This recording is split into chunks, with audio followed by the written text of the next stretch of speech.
Di video kali ini, kita kembali belajar pada tema 5, subtema 1, muatan pelajaran Bahasa Indonesia. Menjelaskan informasi penting dalam teks non-fiksi. Teks non-fiksi adalah teks yang berisi informasi berdasarkan fakta atau kenyataan. Teks non-fiksi dapat kita temukan dalam artikel surat kabar atau majalah.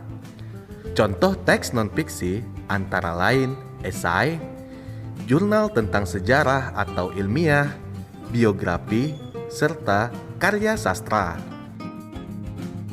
Teks non-fiksi dapat dipahami isinya jika kita dapat menggali informasi teks tersebut.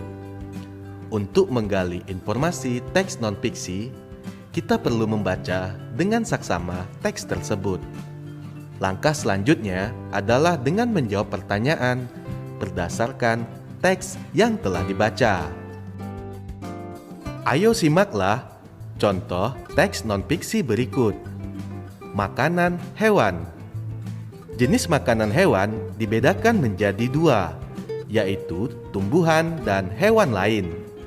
Ada hewan yang hanya memakan satu bagian tumbuhan. Ada pula hewan yang memakan lebih dari satu bagian tumbuhan.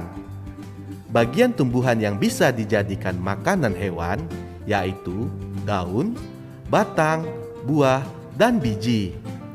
Daun merupakan bagian tumbuhan yang paling sering dijadikan makanan hewan. Selain tumbuhan, ada beberapa hewan yang memakan hewan lain. Biasanya, hewan yang berukuran kecil menjadi mangsa bagi hewan yang berukuran besar. Misalnya, serangga menjadi makanan bagi katak dan cecak. Tikus menjadi makanan bagi kucing. Dan kelinci menjadi makanan bagi burung elang. Kita sudah membaca teks berjudul Makanan Hewan. Teks tersebut menjelaskan jenis-jenis makanan hewan. Ayo kita jawab pertanyaan berdasarkan teks tersebut. Berikut ini adalah contoh pertanyaan berdasarkan teks makanan hewan. Pertanyaan yang pertama, apa saja jenis makanan hewan? Jenis makanan hewan adalah tumbuhan dan hewan lain. 2. Apa saja bagian tumbuhan yang bisa dijadikan makanan hewan? Bagian tumbuhan yang bisa dijadikan makanan hewan yaitu daun, batang, buah, dan biji. 3. Binatang apa yang biasanya memangsa serangga? Binatang yang biasanya memangsa serangga adalah katak dan cecak. Menentukan ide pokok dalam teks non-fiksi. Ide pokok teks adalah inti permasalahan dari suatu teks. Ide pokok berisi gagasan dasar mengenai suatu hal atau kejadian yang ingin disampaikan oleh pembuat teks.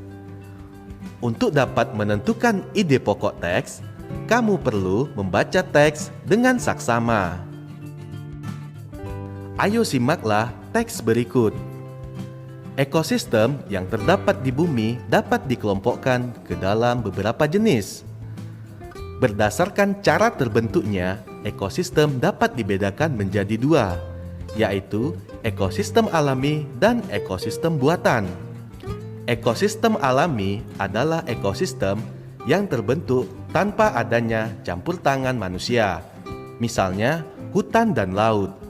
Sementara itu, ekosistem buatan adalah ekosistem yang dibuat oleh manusia. Contoh ekosistem buatan yaitu sawah, kolam, dan akuarium. Pada paragraf tersebut, kalimat inti terdapat pada kalimat kedua, yaitu berdasarkan cara terbentuknya, ekosistem dapat dibedakan menjadi dua, yaitu ekosistem alami dan ekosistem buatan. Oleh sebab itu, ide pokok dari paragraf dapat ditemukan pada kalimat inti tersebut. Ide pokok dari paragraf tersebut adalah jenis ekosistem berdasarkan cara terbentuknya. Menemukan ide pokok dan informasi yang didengar. Untuk menemukan ide pokok dan informasi penting, kamu dapat memperhatikan hal-hal berikut. Dengarkanlah teks non-fiksi yang dibacakan dengan saksama. Catatlah kata-kata kunci yang terdapat dalam setiap paragrafnya. Gunakan kata tanya apa, siapa, di mana, kapan, mengapa, dan bagaimana untuk membantu menemukan ide pokok dan informasi penting pada setiap paragraf. Membuat ringkasan teks non-fiksi.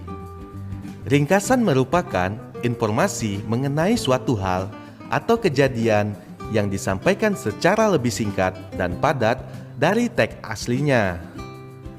Membuat ringkasan teks non-fiksi merupakan menyajikan teks non-fiksi secara lebih singkat dengan mengambil intisari atau ide pokok dari teks.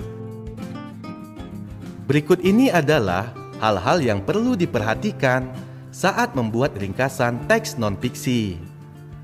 Pertama, membaca teks non-fiksi dengan saksama. Menentukan ide pokok setiap paragraf pada teks non-fiksi. Menyusun ide pokok tersebut ke dalam beberapa kalimat menggunakan bahasa sendiri. Dan yang terakhir, memperhatikan pemilihan diksi dan ejaan sesuai dengan EYD. Ayo simaklah teks berikut. Indonesia dikenal sebagai negara kepulauan karena wilayahnya terdiri atas pulau-pulau. Negara kepulauan merupakan salah satu ciri dari negara maritim. Negara maritim adalah negara yang memiliki wilayah laut lebih luas daripada wilayah daratan. Indonesia merupakan salah satu negara maritim karena memiliki wilayah laut yang luas.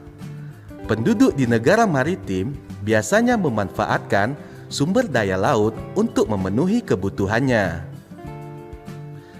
Ringkasan dari teks di atas adalah Indonesia merupakan negara kepulauan karena wilayahnya terdiri atas pulau-pulau. Indonesia juga dikenal sebagai negara maritim karena wilayah lautnya lebih luas daripada wilayah daratan. Menguraikan informasi penting dalam bentuk peta pikiran. Peta pikiran merupakan suatu cara mencatat kreatif dan efektif yang disajikan secara ringkas. Peta pikiran biasanya disajikan berbentuk cabang seperti pohon. Untuk menguraikan informasi menggunakan peta pikiran, kamu perlu menentukan ide pokok setiap paragraf dari teks yang disajikan dan membuat daftar pertanyaan untuk membantu menemukan informasi dalam teks. Ayo simaklah teks berikut. Ekosistem air dibedakan menjadi dua, yaitu ekosistem air tawar dan ekosistem air asin. Contoh ekosistem air tawar yaitu danau, kolam, dan sungai. Tumbuhan yang banyak ditemukan di ekosistem air tawar yaitu ganggang. Sementara itu, ekosistem air asin terdiri dari terumbu karang dan ekosistem laut dalam. Berbagai jenis ikan, kerang, koral, dan makhluk laut lainnya hidup pada ekosistem air asin. Selanjutnya, kita akan membuat peta pikiran berdasarkan teks di atas. Contoh peta pikiran. Pembagian ekosistem air merupakan ide pokok dari teks tersebut. Informasi-informasi penting dalam teks tersebut dapat diuraikan sebagai berikut. Ekosistem air dibedakan menjadi ekosistem air tawar dan ekosistem air laut. Contoh ekosistem air tawar yaitu danau, kolam, dan sungai. Contoh ekosistem air asin yaitu terumbu karang dan ekosistem laut dalam. Mempresentasikan informasi dalam peta pikiran yang telah dibuat. Ayo ingat kembali cara menemukan informasi penting dalam bentuk peta pikiran. Kamu perlu menentukan ide pokok yang terdapat pada setiap paragraf. Setelah itu, kamu dapat menyajikan dalam bentuk peta pikiran. Peta pikiran yang kamu buat dapat kamu jelaskan secara lisan melalui presentasi. Untuk mempresentasikan informasi dalam peta pikiran, kamu perlu memperhatikan hal-hal berikut. 1. Sikap tubuh yang tegap ketika presentasi. 2. Adanya kontak mata dengan pendengar. 3. Penggunaan lafal dan intonasi ketika menjelaskan. Dan yang keempat, pemilihan kata yang tepat ketika mengucapkan salam pembuka dan penutup.